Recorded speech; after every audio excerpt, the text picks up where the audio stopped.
All right, today we are diving deep into Robert Louis Stevenson's Gothic masterpiece. This is a story that doesn't just knock on the door of Victorian society, it kicks it right off the hinges to show us the terrifying monster that can be lurking inside every single one of us. So, picture this, the foggy, gaslit streets of Victorian London. Now, the story doesn't start us off with a monster jumping out of the shadows. No, instead, we hear about a monstrous act. Some small, cruel man literally tramples a young girl and just keeps on walking without a care in the world. He's described as this unstoppable force of pure evil. And that right there is our first chilling introduction to a man named Hyde. The whole story unfolds kind of like a detective novel, and our investigator is this very proper, very respected lawyer, Mr. Utterson. Now, you have to understand, this guy is all about reputation and order. So when he starts to uncover this really bizarre connection between his old friend, the noble Dr. Jekyll, and this repulsive stranger, well, it seriously messes with his worldview. As Mr. Utterson listens to the story, you can just imagine the gears turning in his head, because none of it adds up. Why on earth would this violent stranger, this Mr. Hyde, pay off a family with a check signed by one of the best-known gentlemen in London? And how does this guy have a key to a lab door that's attached to Dr. Jekyll's house? To Utterson, it all just reeks of one thing: blackmail. I mean, the connection just seems impossible, right?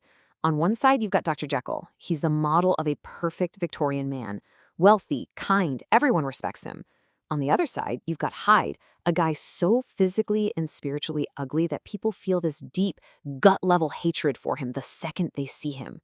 They are complete and total opposites. Utterson's concern pretty quickly turns into genuine fear when he takes another look at Jekyll's will. It's got this totally bizarre and shocking clause. It says if Jekyll should die or, and get this, disappear for more than 3 months, his entire massive fortune goes to this Edward Hyde. Okay, this is way more than just blackmail. This is an inheritance.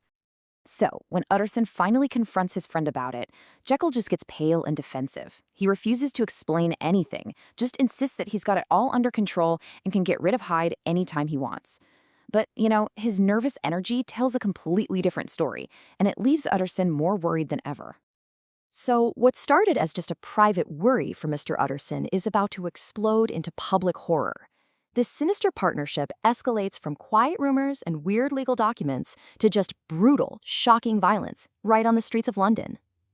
And things go downhill fast.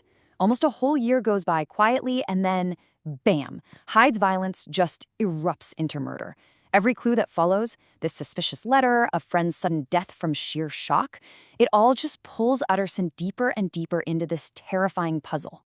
In the middle of the night, a maid just happens to look out her window and sees something unbelievably savage.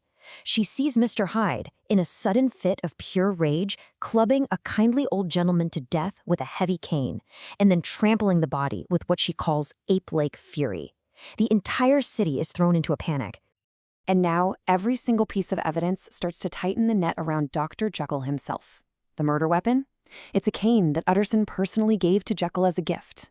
Then, a letter from Hyde shows up promising to disappear forever, but a handwriting expert takes one look and says, nope, this is just Jekyll's writing, but slanted. Utterson is forced to a horrifying conclusion. His friend is forging evidence to protect a murderer. After the murder, Jekyll basically becomes a hermit.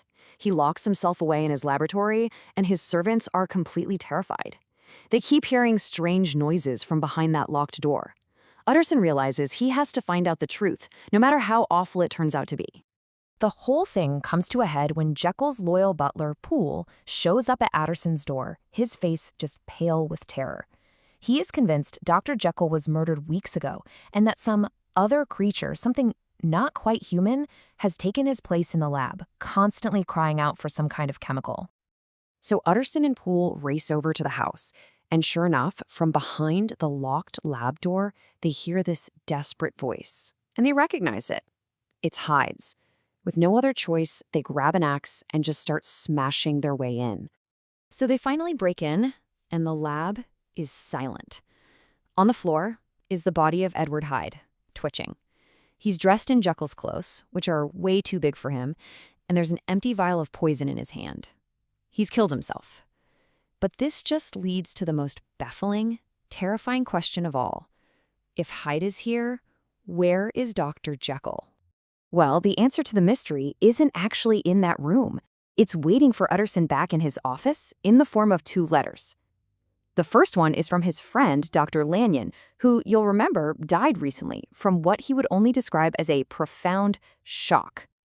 Lanyon's letter describes this bizarre late-night visit from Hyde. He showed up, desperate for some chemicals from Jekyll's lab. Then Hyde gave Lanyon a choice. Watch a miracle that will completely destroy your scientific worldview, or you can just tell me to leave and stay in blissful ignorance. And Lanyon, well, his curiosity got the best of him. He chose to see. And that moment, it was basically Lanyon's death warrant. He watched, in absolute terror, as Hyde drank the potion. The creature's body twisted and contorted. His features seemed to melt and then reform, and in just a few seconds, the monstrous Edward Hyde transformed right back into their old friend, Dr. Henry Jekyll. So the final piece of the puzzle is a full confession, written by Jekyll himself. And it's here that Utterson and we finally understand not just what happened, but the tragic, terrible ambition that drove his friend to complete ruin. Jekyll's confession kicks off with his core belief about all of humanity. He believed that every single person isn't truly one being, but 2. You've got a good side and an evil side, constantly at war with each other. He felt this war inside himself so powerfully that he became obsessed with one radical idea: separating them. And his motive was really rooted in the crushing hypocrisy of his time. See, he wanted to indulge in his secret pleasures, what he calls his impatient gaiety, but he couldn't do it without feeling guilty and, more importantly, without ruining his good name. The potion was his ultimate loophole. He could give his dark side its own body, its own identity, and just let it run wild. And the crazy part is, the experiment was a horrifying success. After going through this agonizing, bone-grinding pain, he felt this thrilling sense of freedom and pure wickedness. He looked in the mirror for the first time, and he saw a new man, a smaller, younger, more twisted version of himself. He saw Edward Hyde. Jekyll even had a theory about Hyde's appearance. He figured Hyde was smaller because Jekyll's evil side had been repressed his whole life. It was less exercised, you could say. And because Hyde was the pure, undiluted essence of evil, his very appearance was a kind of deformity that just instinctively repulsed everyone who saw him. But that liberation very quickly became a prison. Every time he let his darker half out, Hyde grew stronger and Jekyll grew weaker. Before long, the transformations started happening on their own, even when he was asleep. The respectable doctor was losing the war for his own soul. And when he ran out of the specific, impure salt he needed for the potion, he knew his fate was sealed. The final transformation trapped him in Hyde's body for good, leading to that desperate suicide Utterson found in the lab. In the end, Jekyll's attempt to cage his evil side only made the monster stronger, unleashing it until it completely consumed him. And his catastrophic failure leaves us with the story's great, haunting question. Can you ever really separate the good and evil inside yourself? Or are they forever, and maybe tragically, bound together as one?